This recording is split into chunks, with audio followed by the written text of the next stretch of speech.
ರವಿಶಂಕರ್ ಗುರೂಜಿಯವರು ಒಂದು ವಿಡಿಯೋದಲ್ಲಿ ಬಹಳ ಸುಂದರವಾದ ಒಂದು ಎಕ್ಸಾಂಪಲ್ ಮಾತಾಡ್ತಾರೆ. ಈ ಹಳೆಯ ಮನೆಗಳಲ್ಲಿ ಸಕ್ಕರೆ ಏನಾದರೂ ಖಾಲಿಯಾಗಿದ್ದಾಗ ಯಾರಾದರೂ ಬಂದು ಸಕ್ಕರೆ ಎಲ್ಲಿ ಅಂತ ಕೇಳಿದ್ರೆ ಸಕ್ಕರೆ ಖಾಲಿಯಾಗಿದೆ ಅಂತ ಹೇಳೋದಿಲ್ಲ, ಸಕ್ಕರೆ ತುಂಬಿದೆ ಅಂಗಡಿಯಿಂದ ತಗೊಂಡ್ಬರ್ಬೇಕು ಅಂತ ಹೇಳ್ತಾರೆ. ಯಾಕೆ ಹಾಗೆ ಹೇಳಲ್ಲ, ನೆಗೆಟಿವ್ ಹೇಳಲ್ಲ ಅಂತಂದ್ರೆ, ಅಶ್ವಿನಿ ದೇವತೆಗಳು ಯಾವತ್ತೂ ಕೇಳಿಸ್ಕೊಂತಾ ಇರ್ತಾರೆ, ಅಸ್ತು ಅಸ್ತು ಅಂತಿರ್ತಾರೆ. ಇದು ನಮ್ಮ ಮನೆ ದೊಡ್ಡವರು ಹೇಳಿರ್ತಾರೆ ನಮಗೆ. ಅದಕ್ಕೆ ನೆಗೆಟಿವ್ ಮಾತಾಡಬಾರ್ದು, ಪಾಸಿಟಿವ್ ಆಗಿ ಹೇಳಬೇಕು ಅನ್ನೋ ಥರ. ಈ ಅಶ್ವಿನಿ ದೇವತೆಗಳನ್ನ ಬಿಟ್ಟು ಮ್ಯಾನಿಫೆಸ್ಟೇಷನ್ ಅಂತೆಲ್ಲ ಅಂದ್ಕೊಂಡ್ರು ಅಥವಾ ನಿಜವಾದ ಲೈಫ್ ತಗೊಂಡ್ರು, ಈಗ ನಿಮ್ಮ ಮಕ್ಕಳಿಗೆ ಇದನ್ನ ಮಾಡಬೇಡ ಅಂತ ಹೇಳಿದ್ರೆ ಮಕ್ಕಳು ಅದನ್ನೇ ಮಾಡೋದು ಜಾಸ್ತಿ. ಅದ್ರ ಬದಲು ನೆಗೆಟಿವ್ ಆಗಿ ಏನೋ ಹೇಳೋ ಬದಲು ಈ ಜಾಗದಲ್ಲಿ ಇದನ್ನ ಮಾಡು ಅಂತ ಹೇಳಿದ್ರೆ ಮಕ್ಕಳು ಯೂಶಲಿ ಅದನ್ನ ಫಾಲೋ ಮಾಡ್ತಾರೆ, ಅದನ್ನ ಮಾಡಕ್ ಹೋಗ್ತಾರೆ.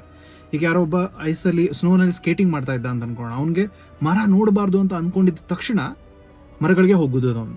ಅದ್ರ ಬದಲು ನಾನು ಸ್ನೋನಲ್ಲೇ ಸ್ಕೇಟ್ ಮಾಡ್ಕೊಂಡು ಹೋಗ್ಬೇಕು ಅಂತಂದ್ರೆ ಅವ್ನು ಸ್ನೋ ಬಗ್ಗೆ ಕಾನ್ಸಂಟ್ರೇಟ್ ಮಾಡ್ಕೊಂಡಿರ್ತಾರೆ. ಯಾಕಂದ್ರೆ ನಮ್ಮ ಬ್ರೈನು ನೆಗೆಟಿವ್ನ ಅರ್ಥ ಮಾಡ್ಕೊಳ್ಳೋ ಸಾಧ್ಯತೆ ಇಲ್ಲ, ಅದು ಯಾವತ್ತೂ ಪಾಸಿಟಿವ್ ಅರ್ಥ ಮಾಡ್ಕೊಳ್ಳುತ್ತೆ. ಅದಕ್ಕೆ ಇಲ್ಲ ಅದೆಲ್ಲ ಅರ್ಥ ಆಗೋದಿಲ್ಲ, ಇದನ್ನ ಮಾಡಬೇಕು ಅನ್ನೋದು ಅರ್ಥ ಆಗುತ್ತೆ. ಸೊ ನಾವು ಆ ಥರ ಥಿಂಕ್ ಮಾಡೋಕೆ ಶುರು ಮಾಡಬೇಕಾಗತ್ತೆ. ನಮ್ಮ ಸುತ್ತಮುತ್ತ ಏನಿದೆ ಅದೆಲ್ಲ ಯಾರ್ದೋ ತಲೆಯಲ್ಲಿ ಬಂದಿದ್ದು, ಅದನ್ನ ನಮ್ಮ ಜಗತ್ತಿಗೆ ಅವ್ರು ಎಳ್ಕೊಂಬಂದು ತಂದು ಹಾಕಿದ್ದಾರೆ. ಹಾಗೇನೆ ನಮ್ಮ ತಲೆ ಒಳಗೆ ಏನಿದೆ ಅದು ಯಾವತ್ತೂ ನಮ್ಮ ಜಗತ್ತಿಗೆ ಬರುತ್ತೆ. ನಾವು ಖಾಲಿತನದಲ್ಲಿ ಯೋಚನೆ ಮಾಡ್ತಿದ್ರೆ ಅದು ನಮ್ಮ ಜಗತ್ತಿಗೆ ಬರುತ್ತೆ. ಆದ್ರಿಂದ ಯಾವತ್ತೂ ತುಂಬಿರೋ ಥರ ಯೋಚನೆ ಮಾಡ್ತಾ ಇರಿ.